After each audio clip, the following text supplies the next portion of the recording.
Hi, and welcome to lecture number 7. This is topic 1.7, Indigenous Cosmologies and Religious Syncretism.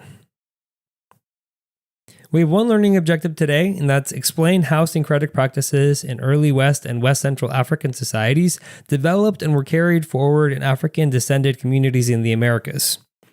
The word syncretic is bolded because it's really important and it's going to be coming up over and over today. It means a blending or merging of different religions to create a new and unique entity. We will first look at the blending of religion in Africa, particularly with the religion of Islam that came from the Arabian Peninsula. We've already discussed how Islam manifested in Mali and the Songhai empires. It was accommodated by Sundiata and later adopted by his descendants. However, his descendants also had to rule over a majority of people in Mali who were living in rural areas and practicing traditional spiritual beliefs.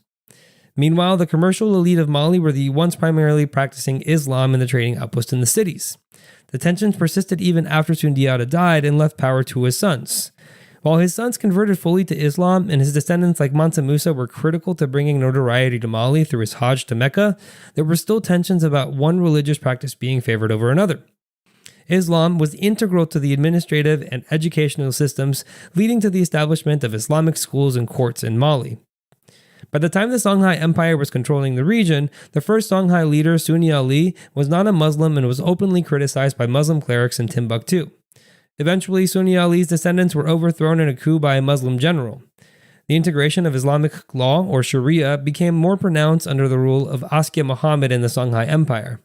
Additionally, Islamic architecture and art began to influence the cultural landscape of the region. Regarding the blending of religions using Christianity, we saw this in two different places, Congo in Central West Africa and Axum. Axum adopted Christianity in the 4th century due to its trade contacts with the Roman Empire. You may remember that the gold coins used by Axum for trade changed their symbols from the half moon and disc to the cross. Similarly, in 1390, the Kingdom of Congo adopted Christianity after contact with the Portuguese.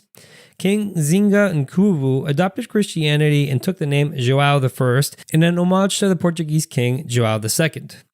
The subjects of these two kingdoms blended aspects of the new faith with their indigenous spiritual beliefs, especially when it became the state religion. The people complied but also didn't want to fully abandon their traditional beliefs, so they mixed these elements to create unique new religious entities. The Christian Congo incorporated traditional spiritual concepts such as the veneration of ancestors into its practices. In Axum, Christianity influenced the development of the Ge'ez script and the construction of churches carved out of rock, such as those in Lalibela. Furthermore, the spread of Christianity in the Congo facilitated the formation of political alliances with European powers. Because of the transatlantic slave trade, these new syncretic religions were also transferred to the Americas and underwent further blending, creating even more unique religious practices. This happened because a quarter of the enslaved Africans who arrived in North America came from Christian societies, and some had already spent time in the Iberian Peninsula. Some of the first enslaved people who arrived in the Americas were called Black Ladinos, who had spent most of their early lives in Spain and Portugal and were exposed to or converted to Christianity. The slave trade also extended to West Central Africa and the Congo region. Out of the estimated 13 million people transported through the transatlantic slave trade, about 5 million came from West Central Africa, a region that practiced its own version of Christianity. About a quarter of the people transported in the transatlantic slave trade came from Muslim societies in Africa due to the West African slave trade across the trans-Saharan trade routes that were exploited by Europeans. These enslaved Africans brought with them a rich cultural heritage, including music, dance, and oral traditions. Additionally, their syncretic religious practices influenced the development of new African diasporic religions in the Americas. So, how did these manifest in the Americas? The spiritual practices traced to West and West Central Africa included the veneration of ancestors, divination, healing practices, and collective singing and dancing. These survived in African diasporic religions such as Voodoo in Louisiana and Santeria in Cuba. In Louisiana, they practiced Voodoo because most enslaved people in French Louisiana were imported from Senegambia. These Senegambian traditions were incorporated into the Catholic religion, which was the official religion of the Louisiana Territory. Blending the saints of Catholicism into their traditional beliefs, they created voodoo.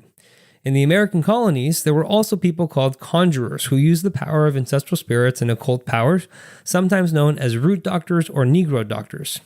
They were sought by other enslaved people for healing various ailments and predicting the future. Often, white enslavers also feared the conjurers, thinking that they were the causes of illnesses or deaths. The practice of hoodoo, a form of African American folk magic, also emerged from these traditions. Additionally, the blending of African spiritual practices with Christianity led to the creation of unique worship styles such as the ring shout, which combines dance, song, and spiritual expression. Religion also influenced revolts in North America. Many people involved in the Stoner Rebellion were likely from the Kingdom of Congo and were aware of the church's stance on slavery.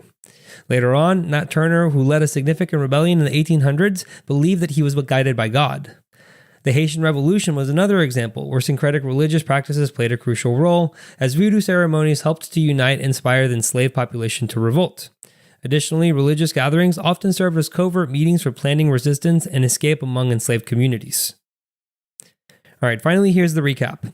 The adoption of Islam and Christianity by kings and leaders blended with indigenous religions in Africa.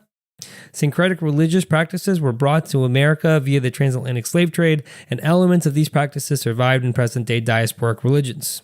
These syncretic practices continue to influence cultural and religious expressions in African American communities today.